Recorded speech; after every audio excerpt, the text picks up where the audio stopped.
What do you think about aliens? I don't think there are any. At one time, I thought that there were, simply based upon documents that I'd seen while I was attached to the intelligence briefing team, the Commander-in-Chief of the Pacific Fleet. At that time, and even for many years afterwards, I did not believe that the government would use me in that way. I had devoted my whole life to government service. I had been in the Air Force, I was in the Navy, I was a river patrol boat captain in Vietnam. I had proved myself. I had combat ribbons with the V for Valor. There was no doubt of my loyalty to my country. And maybe that's why it was so easy to use me, because I wouldn't doubt that what I saw was real. But over the years, I've done a lot of research. And what I've discovered is there's no proof existing anywhere that extraterrestrials are real, or that have ever visited this planet, or that they exist anywhere in the universe. There is not one shred of evidence anywhere. There is lots of evidence, tons of it in fact, that there are a group of people collectively known as the Illuminati who want us to believe in some extraterrestrial threat from space so that they can cause a world government, bringing together of all the people to resist that external threat. And the first time that I saw any reference to that, I was reading some papers from the Carnegie Endowment Fund, and there was a record of a speech. It was a dinner for Viscount Ishii of the Japanese delegation, the Japanese Imperial delegation, in 1917. And John Dewey was one of the speakers.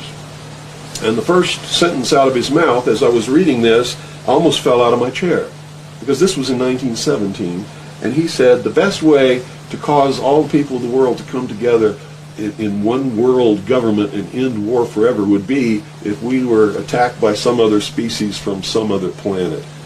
And boy, that just clicked with me, and I knew that that this is just another scam. This is the age of deception. There's no doubt about it. And then 8 times during Reagan's administration, he inserted almost the exact same phrase into 8 of his speeches. And it's a scam. That's what I can tell you. What they call UFOs, these craft that fly around the sky, are real. But they're not piloted by some little green guy from some other planet.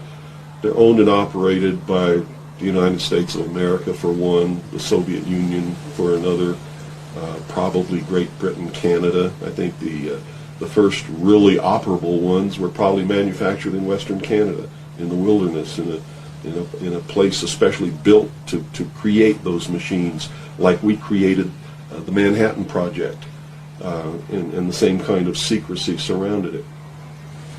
So the technology is real. It's been kept secret, and it's been used to promote this concept that there's an alien threat to this earth. The cattle mutilations I've discovered in my research are nothing more than what's left after the government does its secret tests on the low-level radiation leakage from its atomic weapons assembly plants and atomic power plants. It's a low-level radiation monitoring project. And if you look at what's missing in the cattle, you'll see that it's just as clear as day. They take the lips, they take the tongue, they take a 6-inch patch of skin, they core out the rectum, the colon area, where those kinds of things would collect. They would pass through the digestive system. On female cows, they take the udder to check for low-level radiation in the milk. This is being passed to the calves. And these are all grazing animals that graze on the grass where the radiation falls when it falls from the air. And it's just an incredible deception. And I'm just amazed that people have fallen for it in the manner that they have in the absence of any proof whatsoever. I mean, they cite hearsay as proof. Well, what about all of the alien abductions? They're not abductions. They're the results of a tremendously successful and very sophisticated mind control operation, all of which has been in development. They started working on those kinds of things since before World War II. But they have perfected them. On my website, I have a patent of a machine that can read your brainwaves, can recombine them in a computer and send them back to you and make you think things happened that never happened. I mean, you can't get a patent for something like that unless it really works. You have to prove it to the patent office. It works. A patent was issued. And this is just one of the things that snuck by them that hasn't, because when people invent things like this, they're sucked up by the government immediately, and then they're put behind the veil of national security and classified, and then nobody knows about them. But every once in a while, something sneaks by them. And when you do these searches in the patent office and the trademark office and in the copyright office, you come up with some real gems once in a while, and that was one. Also, the congressional investigations into the intelligence community has revealed the existence of these programs, and there's no secret about it. It's documented. Project Artichoke, Project MK Ultra, MK Naomi. I could go on and on and on all day long. And if you had the time in your movie, we could lay out all the documentation, which is official government documentation, and prove beyond any shadow of doubt that it's true. But that's what it is. It's not extraterrestrials coming down. The human body cannot pass through walls and roofs, or through windows that are closed. This is all the product of the imagination and people's willingness to believe something because they want it to be true. I don't know why they would want it to be true. You see, because if it were true, these are not friendly aliens. They're doing some terrible things to people. If I were to kidnap somebody, pass them up through the roof, and take them somewhere, and perform operations on them, and take samples of semen and ova from their reproductive organs, and plant thoughts in their mind, and all this kind of stuff, and then bring them back, guess where I'd be right now? In prison. It's kidnapping. It's criminal. It's a terrible thing. So there's a morbid sense about all this too, as if people want to be hurt for some reason. I don't understand that. But that certainly is something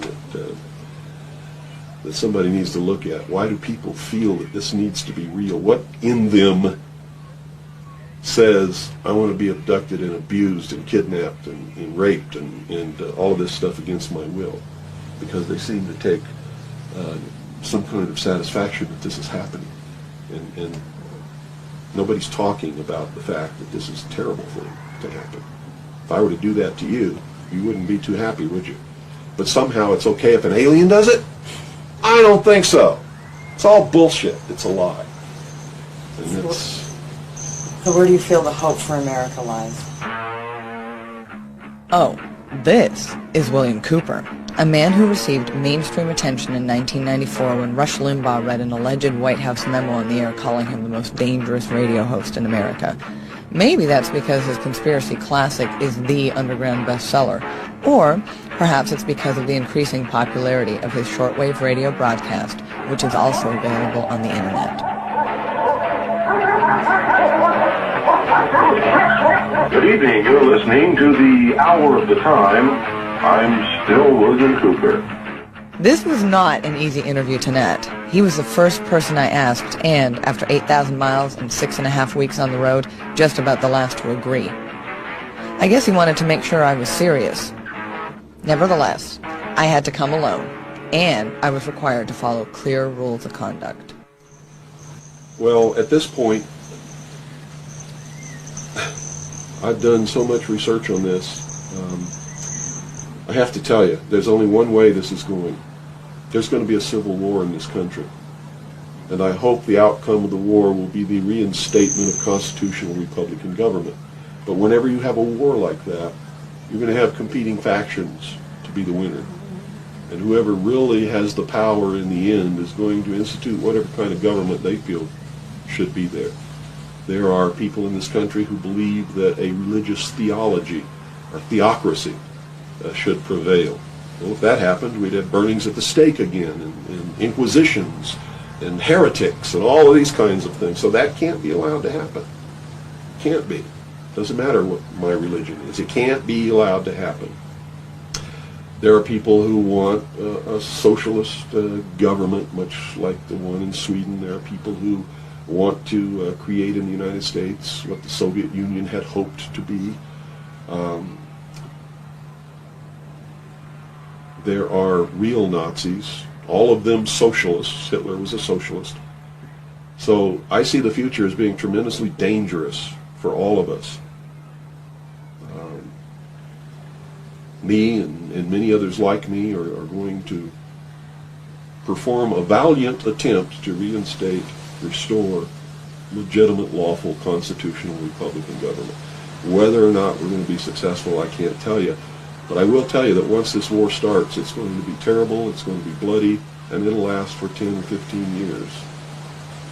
That's the nature of this kind of conflict.